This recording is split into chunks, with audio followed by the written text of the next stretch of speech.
Ayan, good morning mga kamakinista. Meron tayo dito mga kamakinista na gagawin ito shock.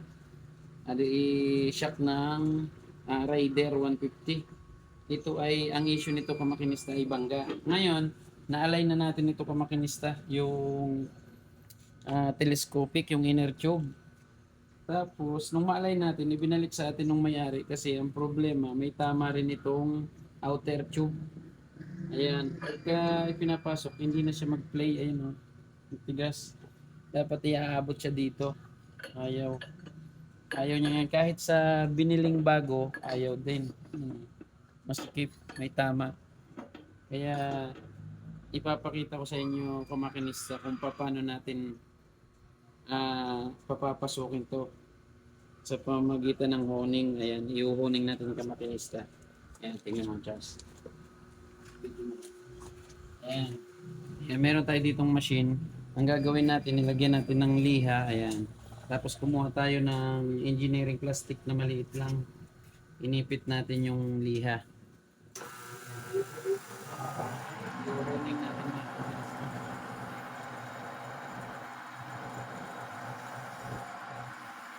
Para pumasok na makinista yung inner tube, yung telescopic na tinatawag. Medyo malaki sa pagkabangga. Kaya nadamage din yung outer.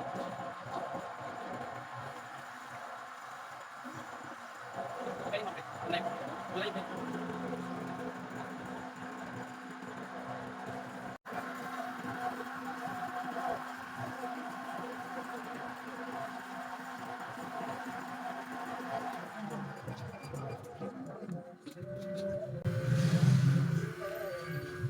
Yung hugasan lang natin ng gas kamakinista para matanggal yung pinag-uning.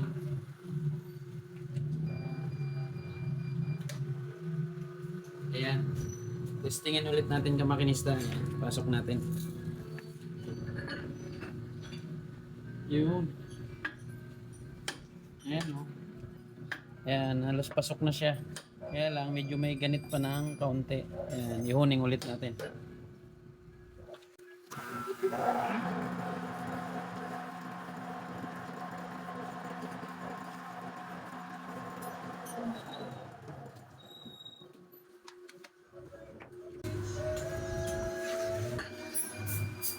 Ayan. Ayan.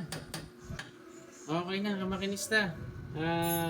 Ganun lang yung proseso ng paghuhuning dito sa outer tube ng Raider 150. Gawa ng yung iba kasi kamakinista, ang ginagawa ay bumibili na agad ng bago or surplus. Pwede pa naman gamitin yung ganito. Ayan.